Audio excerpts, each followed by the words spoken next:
অনলাইনে শরিকানা কুরবানি জনপ্রিয় হওয়া এটার মধ্যে শরীয়তের সূক্ষ্ম দিক থেকে একটু ঝুঁকি আছে। অনলাইনে দায়িত্ব দিয়ে দিচ্ছি, একটা গরুতে 7টা ভাগ হবে, তো বলা হচ্ছে যে আপনি 20,000 টাকা পাঠিয়ে দিলে হবে। তো আমি 20,000 টাকা পাঠালাম, আর আমার পার্টনার যারা আছে তারা কেমন আমার জানা নেই। আমরা একটু আগে যেটা বলেছি, ইসলামী যে সমস্ত সংস্থাগুলো তারা প্রত্যন্ত অঞ্চলে কোরবানি করে, আপনি তাদের কাছে আপনার কোরবানি পৌঁছে দিন। হযরত, এই যে একটি পয়েন্ট বললেন যে বিভিন্ন ফাউন্ডেশন এখন মানুষের পক্ষ থেকে হয়ে উকিল হয়ে প্রত্যন্ত অঞ্চলে কোরবানি দিচ্ছে। আমরা গত বছর লক্ষ্য করেছি ঢাকা শহরে এমন কিছু প্ল্যাটফর্ম তৈরি হয়েছে যে সেখানে আপনি শুধু আপনার টাকাটা পেমেন্ট করলে তারা আপনার কোরবানির পশু কিনে কেটে আপনাকে দিয়ে যাবে, অর্থাৎ এটা একটা সার্ভিস। এই ব্যাপারে শরীয়ত কি বলে? এই সার্ভিসটা নিয়ে আমরা এবছর একটা গবেষণা করেছি। এটা হলো অনলাইনে কুরবানি জনপ্রিয় হয়ে উঠছে, তাতে কোনো সমস্যা ছিল না, কিন্তু অনলাইনে শরিকানা কুরবানি জনপ্রিয় হওয়া এটার মধ্যে শরীয়তের বিষয়ে, শরীয়তের বিভিন্ন সূক্ষ্ম দিক থেকে একটু ঝুঁকি আছে।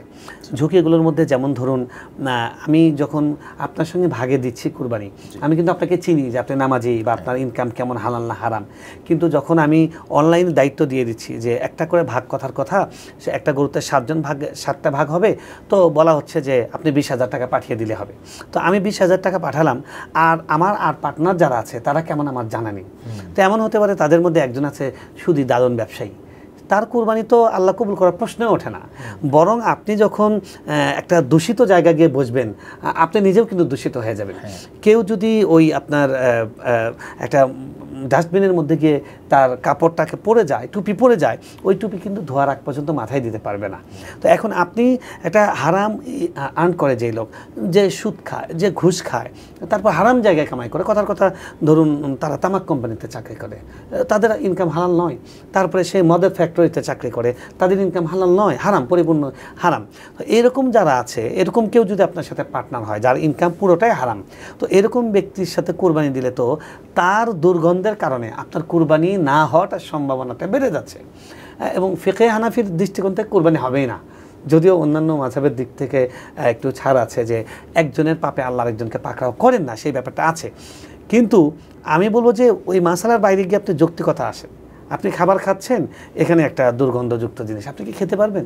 তো আপনি কুরবানি আল্লাহকে গিফট করছেন, ওখানে একজন নাপাক খাবার, নাপাক অর্থ দিয়ে কুরবানি করছে, তার সঙ্গে কুরবানি করলে আপনার কুরবানিটাও দূষিত হবে। তাই অবশ্যই এই যে অনলাইন প্ল্যাটফর্মগুলোর এটা একটা বড় ঝুঁকি। আরও বেশ কিছু ঝুঁকি আছে, যেমন ধরুন তারা কি আগে কোরবানি কিনবে না আগে টাকা সংগ্রহ করে তারপরে কোরবানি করবে, এদিক থেকেও মাসালাগত অনেক ব্যাপার আছে। এরকম আমরা প্রায় আজকে তো এটা আলোচনা, এটা নিয়ে একটা 1 ঘন্টা আলোচনা হতে পারে যে অনলাইনে শরিকানা কোরবানির ক্ষেত্রে শরীয়তের ঝুঁকিগুলো কী আছে। আমরা প্রায় 15টির মতো ঝুঁকি খুঁজে বের করেছি। তো এগুলোর ক্ষেত্রে আমরা যারা এই ধরনের কাজ করেন, আমরা বলবো যে আপনারা বিশিষ্ট আলেমদের সহযোগিতা নিন, তাদের পরামর্শ নিয়ে যে ঝুঁকির দিকগুলো আছে সেগুলোকে যদি সলভ করা যায় তাহলে এটা করতে সমস্যা নেই। কারণ শরীয়ত মানুষের সহজতা চায়। অনেক মানুষ আছে প্রবাসে, তারা কোরবানি করার মতো কেউ নাই। অনেক মানুষ আছে, দেখা গেছে একজন মহিলায় বিপুল তার সম্পত্তি আছে, কেউ যাওয়ার মতো হাটে নেই, তারা এই ধরনের সহযোগিতা নিতে পারেন। তবে আমি বলবো কি, অনলাইন প্ল্যাটফর্মে এরকম রিস্ক দরকার নেই। আমরা একটু আগে যেটা বলেছি, ইসলামী যে সমস্ত সংস্থাগুলো তারা প্রত্যন্ত অঞ্চলে কোরবানি করে, আপনি তাদের কাছে আপনার কোরবানি পৌঁছে দিন। আর আপনি এলাকার মধ্যে একজনের সঙ্গে ভাগে দিন, দিয়ে আপনার নিজের বাড়ির জন্য কিছু গোশত লাগলে সেটা নিন।